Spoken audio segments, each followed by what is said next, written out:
Hello नमस्कार, जय हिंद, वंदे मातरम। आप देख रहे हैं जियो न्यूज और हम आपके लिए लेकर आए हैं देश दुनिया की, आपके राज्य शहर की सिलेक्टेड काम की फटाफट बड़ी खबरें। लेकिन उससे पहले यदि आपने हमारे चैनल को सब्सक्राइब नहीं किया है तो चैनल को सब्सक्राइब करके बेल नोटिफिकेशन ऑन करें और इस वीडियो को ज्यादा से ज्यादा लाइक और शेयर करें। बड़ी खबरें देखने से पहले आपके लिए आज का सवाल, पेंसिल की लीड किस तत्व की बनी होती है? Option A graphite, option B हीरा, ऑप्शन सी एल्यूमिनियम और ऑप्शन डी सिलिकॉन। इस सवाल का जवाब हमें कमेंट करें और आप किस राज्य और शहर की ज्यादा खबरें देखना चाहते हैं हमें कमेंट करके बताएं ताकि हम आपके राज्य शहर की ज्यादा खबरें दिखा सकें। चलिए अब देखते हैं आज की फटाफट बड़ी खबरें।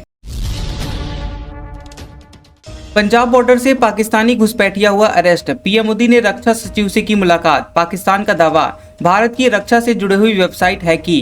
खबर है कि प्रधानमंत्री नरेंद्र मोदी नई दिल्ली में साउथ ब्लॉक स्थित पीएमओ ऑफिस पहुंचे। यहां पर वे कई मीटिंग्स में हिस्सा लेंगे और इससे पहले उन्होंने रक्षा सचिव राजेश कुमार सिंह से मुलाकात की। वहीं पिछले दिनों वे air chief marshal AP Singh और नेवी चीफ दिनेश कुमार त्रिपाठी से भी मिल चुके हैं। मीडिया रिपोर्ट्स के मुताबिक वायुसेना प्रमुख ने प्रधानमंत्री नरेंद्र मोदी को युद्ध की तैयारियों पर जानकारी दी है। वहीं रविवार को हुई मीटिंग में पीएम मोदी को बताया गया कि एयरफोर्स हर हालात से निपटने के लिए तैयार है। पश्चिमी सीमा पर डिफेंस नेटवर्क भी पूरी तरह से एक्टिव है और राफेल भी तैयार है। भारत पाकिस्तान अंतर्राष्ट्रीय सीमा पर सीमा सुरक्षा बल यानी बीएसएफ ने पाकिस्तानी नागरिक को अरेस्ट किया है। आरोपी की गिरफ्तारी गांव ठाकुरपुर के पास सीमा पर हुई है। आरोपी के पास से आईडी बरामद हुआ है जिस पर उसकी पहचान हुसनैन लिखी हुई है और वह गुजरांवाला का रहने वाला है। उधर पाकिस्तान ने सोमवार को एक और मिसाइल का टेस्ट किया। पाकिस्तानी सेना ने बताया कि सतह से सतह पर मार करने वाली इस मिसाइल की रेंज 120 किलोमीटर है। इससे पहले 3 मई को पाकिस्तान ने बताया था कि हमने बैलिस्टिक मिसाइल अब्दाली का सक्सेसफुल टेस्ट किया है। इस मिसाइल की रेंज महज 450 किलोमीटर है। राहुल गांधी की नागरिकता मामले में इलाहाबाद हाईकोर्ट का बड़ा फैसला, रिपोर्ट के अभाव में केस किया बंद। केंद्र बोला संबंधित देश नहीं दे रहा है जवाब। इलाहाबाद हाईकोर्ट की लखनऊ बेंच ने राहुल गांधी की ब्रिटिश नागरिकता वाले केस को बंद कर दिया है। कोर्ट ने कहा है कि राहुल की नागरिकता की रिपोर्ट केंद्र सरकार पेश नहीं कर पाई है। कोर्ट ने कहा कि केवल रिपोर्ट के इंतजार में याचिका को लंबित नहीं रखा जा सकता। जब भी रिपोर्ट केंद्र सरकार को प्राप्त होती है तो याचिकाकर्ता को उसकी एक प्रति उपलब्ध करवाएं और उसे कोर्ट में भी प्रस्तुत करें। केंद्र सरकार के वकील ने कहा कि ये मामला 2 देशों के बीच की संवेदनशील जानकारी से जुड़ा हुआ है। संबंधित देश को कई रिमाइंडर भेजे जा चुके हैं लेकिन अब तक कोई जवाब नहीं मिला है, इसलिए कुछ समय और दिया जाए। कोर्ट ने कहा कि फिलहाल इस याचिका की सुनवाई पूरी की जा रही है। याचिकाकर्ता को ये स्वतंत्रता है कि वह नागरिकता से संबंधित किसी भी अन्य फोरम या कोर्ट में याचिका दाखिल कर सकता है। आईएमएफ बोर्ड में भारत का प्रतिनिधित्व करेंगे परमेश्वरन अय्यर। पाकिस्तान को 11,000 करोड़ रुपए की सहायता देने पर विचार करेगा ये बोर्ड। 9 मई को होगी बैठक। भारत ने इंटरनेशनल मॉनेटरी फंड यानी आईएमएफ के बोर्ड में परमेश्वरन अय्यर को अस्थायी डायरेक्टर नॉमिनेट किया है। परमेश्वरन 9 मई को होने वाले आईएमएफ की बैठक में भारत का प्रतिनिधित्व करेंगे। वहीं डिप्लोमेटिक लिहाज से शुक्रवार को होने वाली मीटिंग भारत के लिए काफी महत्वपूर्ण है क्योंकि क्लाइमेट रेजिलियंस लोन प्रोग्राम के तहत पाकिस्तान को $1.3 बिलियन यानी तकरीबन 11,000 करोड़ रुपए के नए लोन पर विचार किया जाएगा। पाकिस्तान के लिए जारी $7 अरब यानी 59,000 करोड़ रुपए के राहत पैकेज की पहली समीक्षा भी करनी है। नीट यूजी 2025, समस्तीपुर में डॉक्टर समेत 2 हुए गिरफ्तार। कैंडिडेट के बदले सॉल्वर दे रहे थे एग्जाम। ओडिशा से 4 पकड़ाए जिनमें 2 बिहार झारखंड के हैं। बता दें कि रविवार को 4 मई को हुई नीट यूजी 2025 की परीक्षा में समस्तीपुर में स्कॉलर बैठाने का मामला सामने आया है। समस्तीपुर पुलिस ने एक डॉक्टर समेत 2 लोगों को गिरफ्तार किया है। पुलिस ने टेक्निकल सबूतों के आधार पर बेगूसराय जेल में पोस्टेड डॉक्टर रंजीत कुमार समेत 2 लोगों को गिरफ्तार किया है। इनके पास से 3 मोबाइल, एक कार और 50,000 रुपए कैश बरामद हुआ है। इसके अलावा कई छात्रों के एडमिट कार्ड भी मिले हैं। एएसपी संजय पांडे ने बताया कि पुलिस को टेक्निकल सेल से जानकारी मिली थी। नीट परीक्षा में ओरिजिनल कैंडिडेट्स की जगह पर स्कॉलर बैठाया गया। इसके बाद पुलिस की टीम गिरोह को पकड़ने में जुटी हुई है। रविवार देर शाम मोहनपुर पुल के पास से 2 लोगों को गिरफ्तार भी किया गया। वित्त मंत्री ने एशियन बैंक से पाकिस्तान की मदद रोकने को कहा। सीतारमण बैंक के डायरेक्टर से मिली, टेरर फंडिंग रोकने की तैयारी। खबर है कि 22 अप्रैल को पहलगाम में हुए आतंकवादी हमले के बाद भारत पाकिस्तान की अंतर्राष्ट्रीय फंडिंग कम करवाने की रणनीति बना रहा है। इसके लिए वित्त मंत्री निर्मला सीतारमण ने एशियन डेवलपमेंट बैंक एडीबी के प्रमुख से मुलाकात की है। मीडिया रिपोर्ट्स के मुताबिक निर्मला सीतारमण ने एडीबी के डायरेक्टर मसाटो कांडा से मुलाकात कर पाकिस्तान को मिलने वाली आर्थिक मदद घटाने की मांग की है। इसके साथ ही निर्मला सीतारमण ने इटली के वित्त मंत्री जियान कार्लो जियोजेरेटी से मिलकर पाकिस्तान के फंड को रोकने की भी बात कही है। बीएपी विधायक के रिश्वत में लिए गए 20 लाख रुपए बरामद, मौके से एक व्यक्ति लेकर भाग गया था। जयकृष्ण पटेल बोले, मुझे फंसाया जा रहा है। खबर है कि बांसवाड़ा के बागीदौरा के भारत आदिवासी पार्टी यानी बीएपी के विधायक जयकृष्ण पटेल के रिश्वत में लिए गए 20 लाख रुपए एंटी करप्शन ब्यूरो यानी एसीबी ने बरामद कर लिए हैं। हालांकि ये कहाँ मिले हैं, किसके पास मिले हैं, इसका भी खुलासा नहीं हुआ है। 4 मई को जब एसीबी की टीम विधायक के आवास पर पहुंची थी तो एक व्यक्ति ये रुपए लेकर भाग गया था। इधर विधायक जयकृष्ण पटेल को एसीबी ने कोर्ट में पेश किया और कोर्ट ने विधायक और उसके चचेरे भाई को 2 दिन की रिमांड पर सौंप दिया है। वहीं कोर्ट से बाहर आने के बाद विधायक जयकृष्ण पटेल ने कहा कि मुझे फंसाया जा रहा है, मैंने ऐसा कुछ नहीं किया। इसके बाद एसीबी टीम विधायक को मुख्यालय लेकर चली गई। वहीं दूसरी तरफ एसीबी ने विधायक क्वार्टर्स के सभी सीसीटीवी फुटेज को सीज कर लिया है। सर्वर रूम की एफएसएल से जाँच करवाई जाएगी। पंडित धीरेन्द्र बोले, पाकिस्तान को घर में घुसकर मारे सरकार। लव जिहाद पर कहा, हम बेटियों को संस्कार नहीं दे पा रहे, इनको कट्टर बनाओ। छतरपुर बागेश्वर धाम के पंडित धीरेन्द्र कृष्ण शास्त्री ने कहा कि बिगड़ते संस्कारों के कारण देश में गंदी परंपरा पनप रही है। लव जिहाद का मूल कारण यह है कि हम अपनी बेटियों को सही संस्कार नहीं दे पा रहे हैं। बेटियों को अंग्रेजी पढ़ाओ, लेकिन इतना आत्मबल और संस्कार दो कि वे किसी गलत विचारधारा में ना उलझें। हम समस्त भारतीय हिंदुओं से प्रार्थना करेंगे कि आप अपने बच्चों को संस्कारवान बनाओ, इतना कट्टरवाद बनाओ कि आपकी बेटी, आपका बेटा दूसरे मजहब के चक्कर में न पड़े। यदि हमारी बेटियां भटक गई तो ये पूरे समाज के लिए दुर्भाग्य होगा। मुगलों की बहू बताने वाली महिला सुप्रीम कोर्ट पहुंची, कहा लाल किले पर कब्जा दिलाएं, याचिका खारिज। कोर्ट बोला, फतेहपुर सीकरी और ताजमहल क्यों नहीं चाहिए। सुप्रीम कोर्ट ने लाल किले पर कब्जे दिलाने की मांग करने वाली महिला की याचिका को खारिज कर दिया। याचिकाकर्ता रजिया सुल्ताना बेगम का दावा है कि वे अंतिम मुगल बादशाह बहादुर शाह जफर के पड़पोते मिर्जा बेदार बख्श की पत्नी हैं। कानूनी उत्तराधिकारी होने के चलते रजिया ने अपनी याचिका में लाल किले को वापस लौटाने या 1857 से लेकर आज तक के लिए मुआवजा देने की मांग की थी। सीजेआई संजीव खन्ना और जस्टिस संजय कुमार की पीठ ने याचिका को गलत और निराधार करार दिया। वहीं कोर्ट ने सुल्ताना बेगम के वकील को याचिका वापस लेने की अनुमति देने से भी इनकार कर दिया। सीजेआई ने कहा कि आप लाल किले तक ही क्यों रुके, आगरा के किला, ताजमहल, फतेहपुर सीकरी और अन्य किलों पर भी दावा क्यों नहीं किया गया। क्लैट यूजी 2025 मामला, सुप्रीम कोर्ट में अगले हफ्ते होगी सुनवाई। केंद्र नेशनल हेल्थ कमीशन और नेशनल बोर्ड ऑफ एग्जामिनेशन को नोटिस। खबर है कि क्लैट यूजी 2025 मामले में सुप्रीम कोर्ट ने यूनाइटेड डॉक्टर्स फ्रंट यानी यूडीएफ की याचिका पर भारत सरकार, नेशनल हेल्थ कमीशन और नेशनल बोर्ड ऑफ एग्जामिनेशन को नोटिस जारी किया है। मामले की सुनवाई अब अगले हफ्ते होगी। इससे पहले 30 अप्रैल को सुप्रीम कोर्ट ने दिल्ली हाई कोर्ट के फैसले पर रोक लगा दी थी। जस्टिस बीआर गवई और ऑगस्टीन जॉर्ज मसीह की बेंच ने 23 अप्रैल के दिल्ली हाई कोर्ट के फैसले को चैलेंज करने वाली क्लैट कैंडिडेट की अर्जी को सुनने का फैसला किया था। सुप्रीम कोर्ट ने हाई कोर्ट्स में पेंडिंग केसों की जानकारी मांगी, कहा वक्त पर न्याय मिले, इसके लिए गाइडलाइन बनाना हमारा मकसद। खबर है कि सुप्रीम कोर्ट ने देश भर के सभी हाई कोर्ट से पेंडिंग केसों की जानकारी मांगी है। कोर्ट ने कहा है कि हाई कोर्ट उन केसों की रिपोर्ट जमा करे जिनमें 31 जनवरी 2025 से पहले फैसला सुरक्षित रखा गया लेकिन आज तक सुनाया नहीं गया। जस्टिस सूर्यकांत और जस्टिस एनके सिंह की बेंच ने कहा कि केसों की सुनवाई में होने वाली इस तरह की देरी बेहद परेशान करने वाली है। वक्त पर न्याय मिले, इसके लिए हमें कुछ जरूरी दिशा निर्देश तय करने होंगे, ऐसा चलता नहीं रह सकता।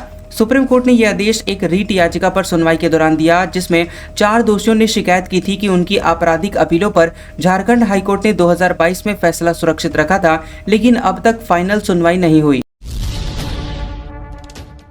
सुप्रीम कोर्ट ने निशिकांत दुबे के खिलाफ अवमानना याचिका खारिज की, कहा हमारे कंधे मजबूत हैं। बीजेपी सांसद ने कहा था गृह युद्ध के लिए सीजेआई जिम्मेदार। खबर है कि सुप्रीम कोर्ट ने भाजपा सांसद निशिकांत दुबे के खिलाफ दायर रीट याचिका खारिज कर दी।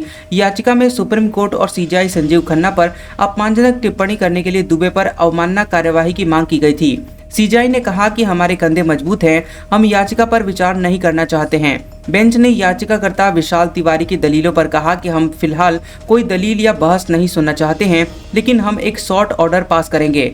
याचिकाकर्ता ने कहा कि ये अदालत और जजों की गरिमा का सवाल है। याचिका में विशाल तिवारी ने निशिकांत दुबे के बयान को कोर्ट के लिए अपमानजनक और निंदनीय बताया था। वक्फ कानून पर सुप्रीम कोर्ट में 15 मई को सुनवाई। केंद्र का हलफनामा, 12 साल में वक्फ संपत्ति 20 लाख एकड़ बढ़ी, याचिकाकर्ता ने गलत बताया था। खबर है कि वक्फ संशोधन कानून पर सुप्रीम कोर्ट में सुनवाई टल गई है। अगली सुनवाई 15 मई को होगी। इससे पहले 17 अप्रैल को कोर्ट ने केंद्र को जवाब देने के लिए 7 दिन का समय दिया था। इसके साथ ही अगली सुनवाई तक वक्फ बोर्ड में नई नियुक्ति पर रोक लगा दी गई है और सुप्रीम कोर्ट ने केंद्र का जवाब आने तक वक्फ बोर्ड संपत्ति पर यथास्थिति बनाए रखने को कहा था। केंद्र ने 25 अप्रैल को दायर हलफनामे में कहा कि कानून पूरी तरह संवैधानिक है और ये संसद से पास हुआ है, इसलिए इस पर रोक नहीं लगाई जानी चाहिए। जज कैश केस मामले में कमेटी ने सीजेआई को जांच रिपोर्ट सौंपी। जस्टिस वर्मा के घर पर 500 रुपए के जले हुए नोटों के बंडल मिले थे। खबर है कि कैश मामले में घिरे हुए जस्टिस यशवंत वर्मा के खिलाफ जांच रिपोर्ट सीजेआई संजीव खन्ना को सौंप दी गई है। सुप्रीम कोर्ट ने प्रेस रिलीज के जरिए इसकी जानकारी दी है। सुप्रीम कोर्ट ने कहा है कि 3 मई को जांच रिपोर्ट सुप्रीम कोर्ट को सौंपी गई है और 4 मई को ये रिपोर्ट सीजेआई को दी गई है। अब इस मामले में आगे का फैसला सीजेआई लेंगे। जांच कमेटी में पंजाब और हरियाणा हाईकोर्ट के चीफ जस्टिस शील नागू, हिमाचल प्रदेश हाईकोर्ट के चीफ जस्टिस GS संधावलिया और कर्नाटक हाईकोर्ट के चीफ जस्टिस अनु शिवरामन शामिल हैं। हिंसा के 25वें दिन ममता बनर्जी का मुर्शिदाबाद दौरा, मुआवजे का ऐलान, कहा शांति लौट आई, राज्यपाल की रिपोर्ट की जानकारी नहीं। खबर है कि पश्चिम बंगाल की मुख्यमंत्री ममता बनर्जी हिंसा के 25वें दिन मुर्शिदाबाद पहुंची। उन्होंने कहा कि यहां अब हालात पूरी तरह से सामान्य हो चुके हैं। सीएम ने हिंसा प्रभावित लोगों को मुआवजा देने का ऐलान किया है। ममता बनर्जी ने कहा कि उन्हें राज्यपाल CV आनंद बोस की तरफ से केंद्रीय गृह मंत्रालय को भेजी गई रिपोर्ट की कोई जानकारी नहीं है। सीएम ने कहा कि मुझे राज्यपाल की रिपोर्ट की कोई जानकारी नहीं है। राज्यपाल की तबीयत ठीक नहीं है। हम ईश्वर से उनके शीघ्र स्वस्थ होने की कामना करते हैं। संभल CEO के खिलाफ पूर्व IPS ने बयान दर्ज करवाया। कहा अनुज चौधरी ने भड़काऊ पोस्ट डाले, कार्रवाई की मांग की। संभल में CEO अनुज चौधरी के 52 जुमे और 1 होली वाले बयान पर दोबारा जांच शुरू हो गई है।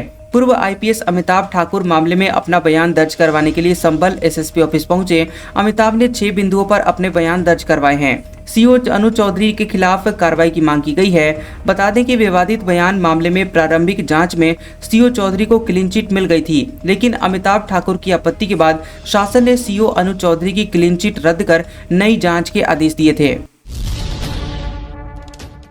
लखनऊ में हुक्का पानी और लठ लेकर पहुंचे प्रदेश भर के किसान। कहा नहीं हो रहा है गन्ने का भुगतान, अधिकारी पढ़ा रहे हैं पहाड़ा।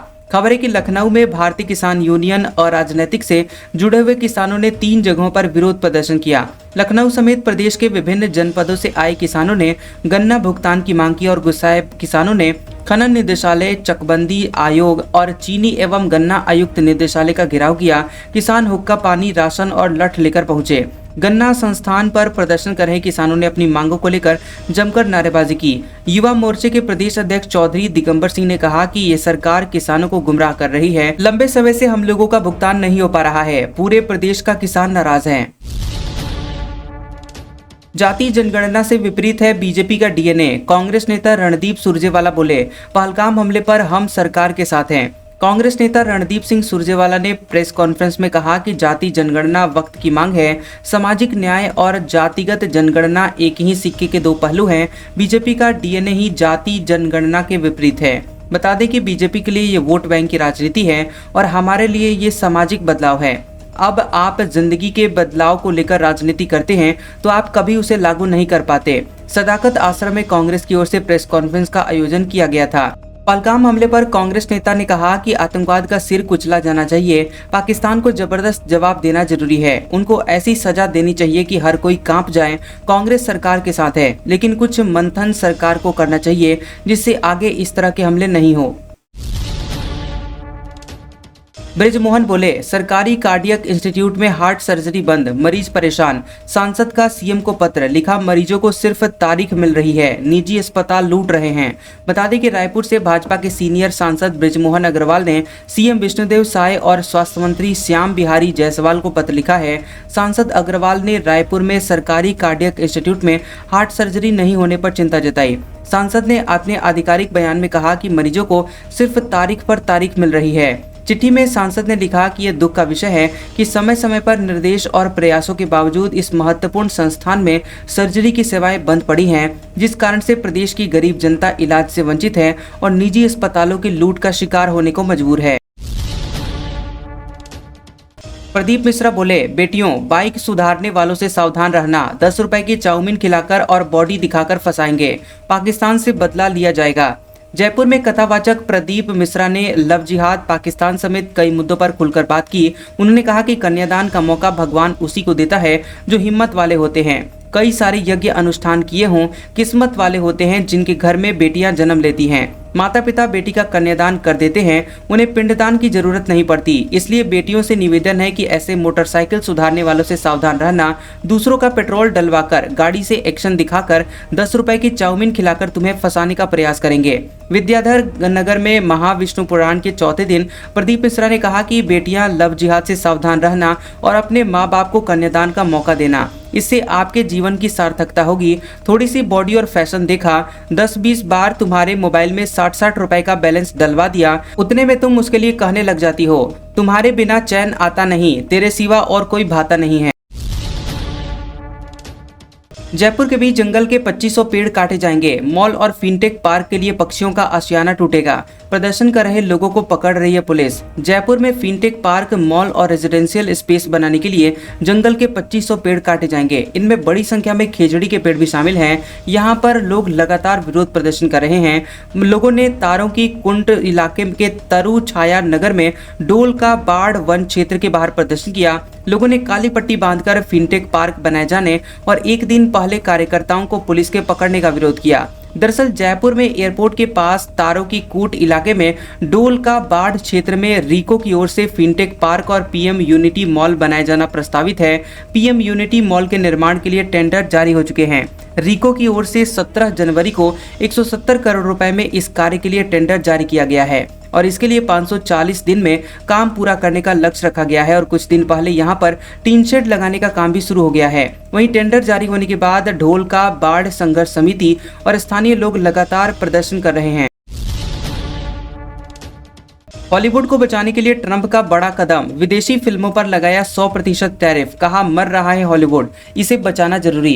अमेरिकी राष्ट्रपति डोनाल्ड ट्रंप ने अब विदेशी फिल्मों को अपने निशाने पर लिया है। उन्होंने ऐलान किया है कि विदेशों में बनने वाली फिल्मों के अमेरिका में रिलीज होने पर 100% टैरिफ लगेगा।